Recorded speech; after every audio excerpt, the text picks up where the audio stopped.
My name's Jamie Turley. This podcast is part of my Sport, Health and Physical Education degree at Bangor University as part of the Higher Skills module. This podcast will look at how to take a place kick or a conversion in rugby. The place kick takes place after the awarding of a penalty and the captain elects to kick a goal, which is worth 3 points. Secondly, after the scoring of a try, which is known as a conversion, worth 2 points. Okay, so the aim of this podcast. Firstly, novices should be able to take a successful place kick using the correct techniques. Secondly, associative and expert learners and coaches should be able to utilise the sports science literature implemented. Fitz and Posner, 1967, suggested a three-stage learning continuum of cognitive novices, the associative stage, and autonomous experts. So there's three main steps to the rugby place kick. Step 1, placement of the ball. Step 2, the approach or the run-up. And step 3, making contact with the ball. Let's start at looking at stage 1, placement of the ball. Firstly, line the kicking tee up vertically or on a positive gradient towards the post, with the centre point on the kicking tee between the 2 points lining up with the middle of the post. Once the tee is lined up, the next stage is to place the ball. For this, you should line the seam of the ball, which is shown here, with the middle of the posts, similar to the tee.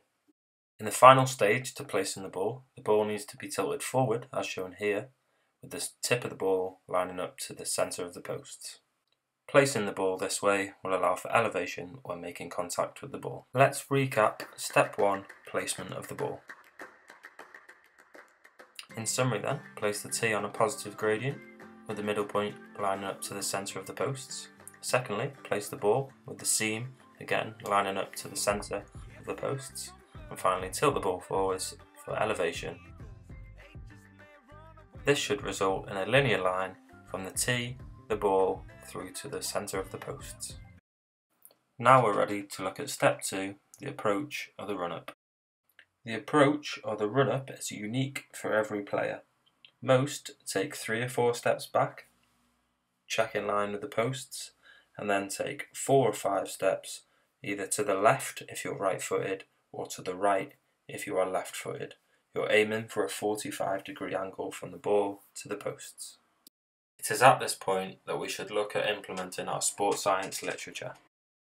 Physical or mental preparation has been shown to be a source of sport confidence. Routines aid focus on controllable issues and block out irrelevant distractions such as the crowd. The kicker will be very familiar with the situation from practice and can take the kick knowing it's a skill they've completed many times successfully before using their own routine. Using routines will bring consistency and success to your performance. Once you've completed your routine, you can now implement further sports science literature. When looking at the posts, imagery could be a useful tool to implement. The skill of imagery has been shown to increase confidence and self-efficacy, as well as being used as a motivational tool and a point of focus. For example, Lee Halfpenny imagines taking a successful conversion on his hometown pitch in the park when kicking in front of the thousands of supporters at the Millennium Stadium. Kinesthetic imagery may be particularly beneficial to performance, resulting in greater success of conversion.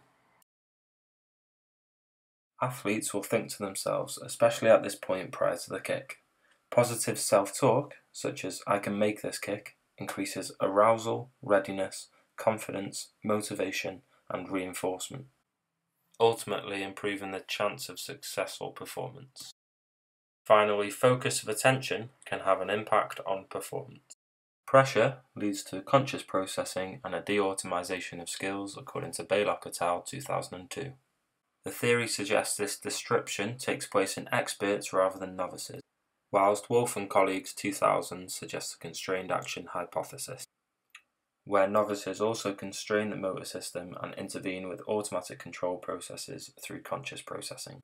A wealth of research summarised by Wolf and Sue 2007 has suggested focusing externally can prevent this disruption to performance. For example, focusing externally on the ball when taking a place kick may prove beneficial to performance for both novices and experts.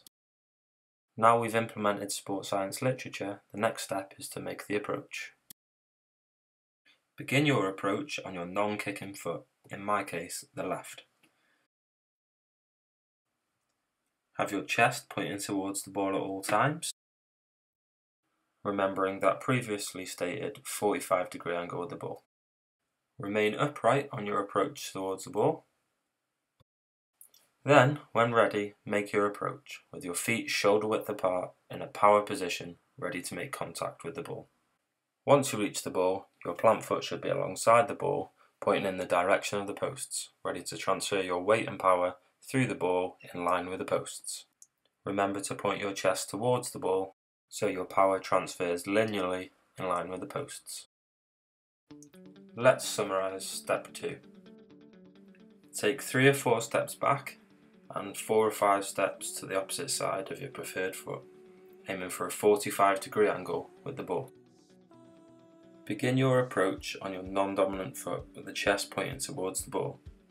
Your feet should be shoulder width apart when you arrive at the ball in order to transfer the most power, with your standing foot alongside the ball pointing towards the posts.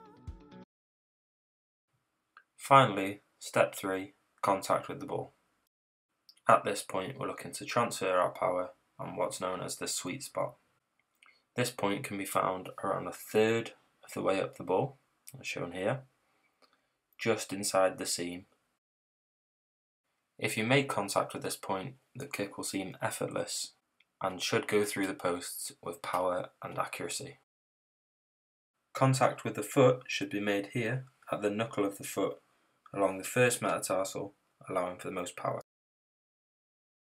Let's do a recap of step 3. Remember, we're aiming to hit the sweet spot around a third of the way up the ball, just inside the seam. Contact should be made on the knuckle of the foot along the first metatarsal. Ensure these 2 points and the ball will do the rest of the work. Finally, let's do an overall summary of how to take a place kick. So tilt the tee upright towards the post, with the seam lining up central to the middle of the posts with a slight tilt forward for elevation. Take 3 or 4 steps back, 4 or 5 steps to the opposite side of your preferred foot, aiming for a 45-degree angle. Remember at this point to implement your sports science literature of routines, imagery, self-talk and focus of attention. Begin your approach on your non-dominant foot. Have your chest pointing towards the ball and remain upright. Have your feet shoulder width apart, ready for when you reach the ball, where your standing foot will be pointing towards the post alongside the ball in order to transfer the most power from your body through to the ball.